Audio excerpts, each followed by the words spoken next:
Feminist leadership. So when I think of feminist leadership, I think inclusion, I think courageous, I think bold, I think community, I think collective. I think in the wrapper. Not just the one that goes around the waist, but the one that you carry the baby with at the back. Because there's no point in being a feminist leader if you're not going to take anybody else with you. Primarily female as well as male. I'm proud of everything I've done, literally. I really am. My sisters are here, they will tell you. But what I'm most proud of right now is Purple Women Foundation, because that's very relevant to where we are. So ENDSARS began 2 years ago. 2 days into it, 3 days into it, right now, here's the thing about my family. We're non-conformists. We actually protest. We don't listen. If there's something to be fought for, if it's social justice, we're out there. We don't wait for permission.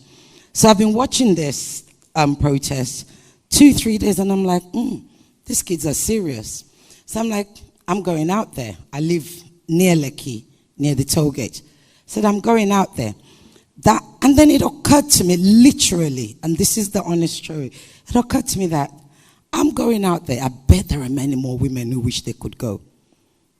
But the thing is, Nigerians, never mind Nigerian women, are not used to being out in protest, because when you've lived under military rule, you learn that you can't trust government. So I just put out a word, called a few of my friends, and I said, look, if anyone wants to go to the protest ground tomorrow at Lekki Toll Gate, get in touch with me. We'll go. I'm going at this time.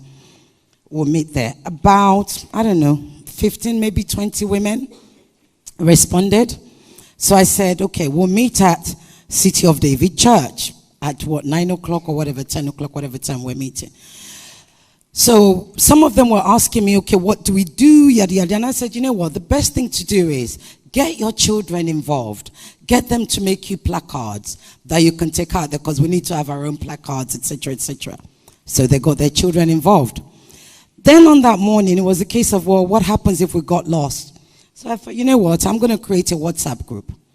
Let everybody be on that WhatsApp group, because if you get lost, now here's the thing. How many of you have been out on protests? Like proper protests, right? You know you've got to be ready for your escape route, because when they come, right, you know, everybody scatters. So I was like, well, most of these women hadn't. So I said, you know what, if you get separated, just put a message on the group, let us know where you are, then we'll come and get you. That's how this WhatsApp group started. We went out. We had a fabulous time. I mean, really had fun. These women had fun. Some of them had defied their husbands, because their husbands had found them doing the placards with their children. We had so much fun. We walked with the protesters all the way to the barracks, came back, ride on the motorbikes, etc., etc., took pictures. It was great. So, no lie, I got home that evening, and that WhatsApp group was full of 250 women. Like, literally, I'm like, okay, where from? Word had spread. We had a waiting list by the second day. Okay, so I'm like, what do we do now? Because this is not our protest. This is their protest. What do we do? Feminist leadership. Then it occurred to me. I said to them, you know what? Here's what we're going to do. We are going to enable those. And I don't mean to be rude when I say kids. It's a term of endearment, yeah? We are going to enable those kids with sustenance, with whatever we can. So got ourselves together and we started raising money. Literally within 24 hours, we had too much money. Then we had too much food.